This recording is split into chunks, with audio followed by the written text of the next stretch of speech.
누의 평생은 긴장의 연속입니다. 맹수들의 공격에서 도망칠 때는 터질 것처럼 심장이 뛸 것입니다.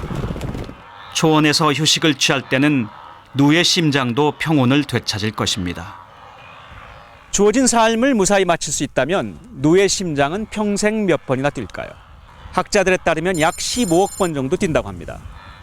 그런데 놀라운 사실은 이 15억 번의 심장 박동수가 모든 포유류에 적용된다는 것입니다. 코끼리도 사자도, 이곳에서 가장 작은 포유류의 하나인 몽구스도 예외가 없습니다.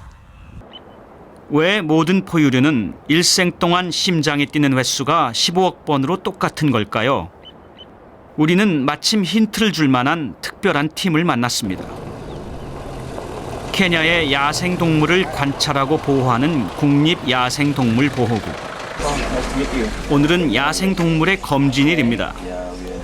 치아 상태와 혈액 검사를 통해 동물의 건강 상태를 체크합니다. 심장 박동수도 함께 측정해 보기로 했습니다. 보호국이 오늘 검사하는 대상은 코끼리입니다. 육지 동물 중에서 가장 덩치가 큰 아프리카 코끼리는 그만큼 공격성도 강합니다. 검진을 위해서는 시야를 확보할 수 있는 초원 쪽으로 코끼리를 몰고 마취총을 쏴야 합니다. 30분이 흘렀을까? 검진을 끝낸 보호국 직원이 숲을 나왔습니다. 검사 결과는 차트에 기록됩니다. 우리도 여러 동물의 검사 결과를 함께 살펴보았습니다. 얼른 봐서는 특이한 점을 찾을 수 없습니다. 그런데 심장이 뛰는 시간은 체중과 관계가 있습니다. 체중이 많이 나가는 동물일수록 심장이 느리게 뜁니다.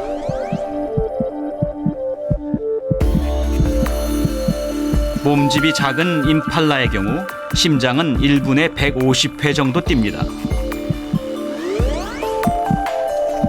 그리고 그보다 체중이 많이 나가는 사자는 1분에 60회로 줄어듭니다.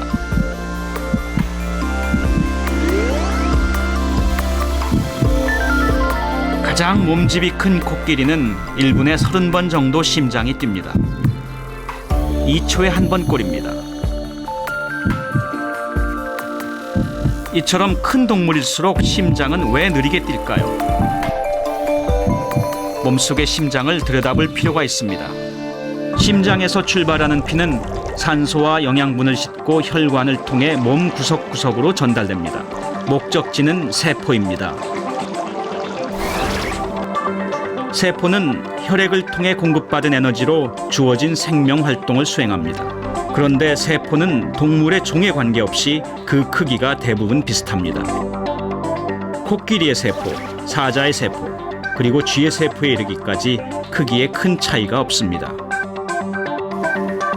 결국 몸집이 큰 동물은 몸 안에 세포가 큰 것이 아니라 세포 수가 많은 것입니다. 그렇다면 몸의 크기에 따라 세포 수는 어떻게 달라질까요?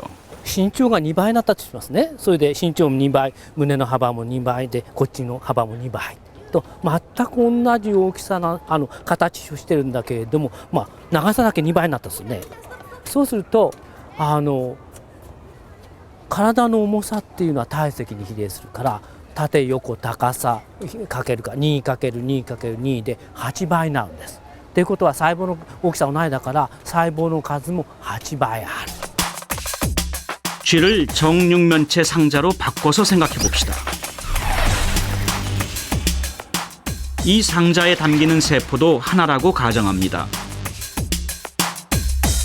이번에는 키가 2배 큰 상자를 만듭니다. 가로, 세로, 너비가 모두 2배로 늘어납니다. 이 상자에는 8개의 세포가 담깁니다. 키는 2배로 커졌지만 세포의 수는 8배로 늘어났습니다. 아직 뿔이 덜 자란 새끼 코뿔소입니다. 이 새끼 코뿔소보다 2배 키가 큰 어미 코뿔소는 8배만큼 더 많은 세포를 가지고 있을 것입니다. 인간의 세포 수가 100조이니 이 수 코뿔소의 세포는 추측하기도 힘듭니다. 그런데 세포 수가 많아지면 각각의 세포에도 변화가 생깁니다. 세포는 에너지가 필요합니다. 그런데 어떤 동물의 세포든 몸 밖에서 배양하면 필요한 에너지는 동일합니다. 하지만 몸 속으로 들어가면 달라집니다. 작은 동물의 세포는 에너지가 많이 필요합니다. 반면 큰 동물의 세포는 적은 에너지만 있어도 됩니다. 상대적으로 세포의 수가 많아 활동량이 적기 때문입니다. If you increase by a factor of 10,000, one followed by 4 zeros, the metabolic rate of the cell decreases by a factor of 10. You'll need a tenth of the metabolic energy per second, but also the heart rate decreases by a factor of 10. It goes 10 times slower, so that a whale beats just a few times a minute, whereas shrew beats at over 1,000 times a minute. It's extraordinary. 쥐처럼 작은 동물의 세포는 끊임없이 움직여야 합니다. 세포가 쓰는 에너지도 많고 심장도 빨리 뛰어야 합니다. 그러나 코끼리는 다릅니다. 세포 수가 많아 효율적입니다. 에너지도 적게 쓰기 때문에 심장도 느리게 뜁니다. 하지만 동물의 크기가 커진다고 해서 심장이 무작위로 느려지는 것은 아닙니다. 심장 박동수와 동물의 크기 사이에는 법칙이 숨어 있습니다. 심장 박동수는 시시각각 달라집니다. 포식자와 먹이 간의 추격전이 끊임없이 이어지기 때문입니다.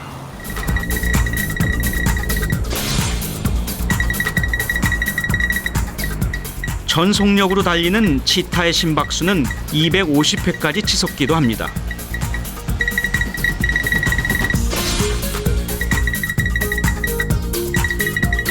그러나 그 상태로 500m 이상은 달리지 못합니다. 심장이 압력을 견디지 못하기 때문입니다.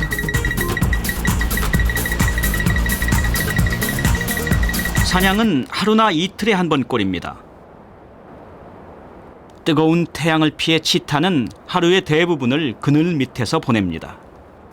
지금처럼 아무런 일도 하지 않고 쉬고 있을 때 치타에게 필요한 최소한의 에너지를 기초대사량이라 부릅니다. 기초대사량이 쓰이는 시간에 크기와 심장 박동수에는 법칙이 숨어 있습니다. 코끼리의 체중은 4,000kg, 심장은 1분에 30번 뜁니다.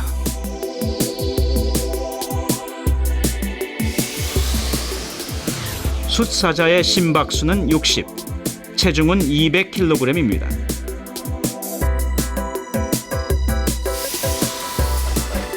그리고 가장 작은 포유류인 쥐는 분당 심박수가 800입니다.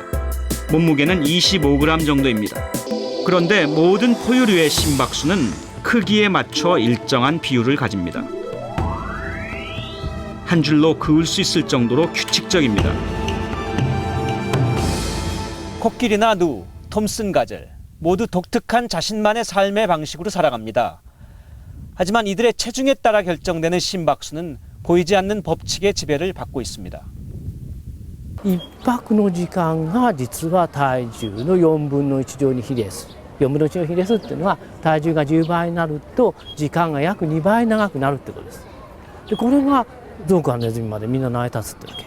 놀라운 일입니다. 동물이 크기에 상관없이 구성 원리는 동일하다는 어떤 자연 법칙을 증거하는 그런 하나의 사례라고 볼 수가 있습니다.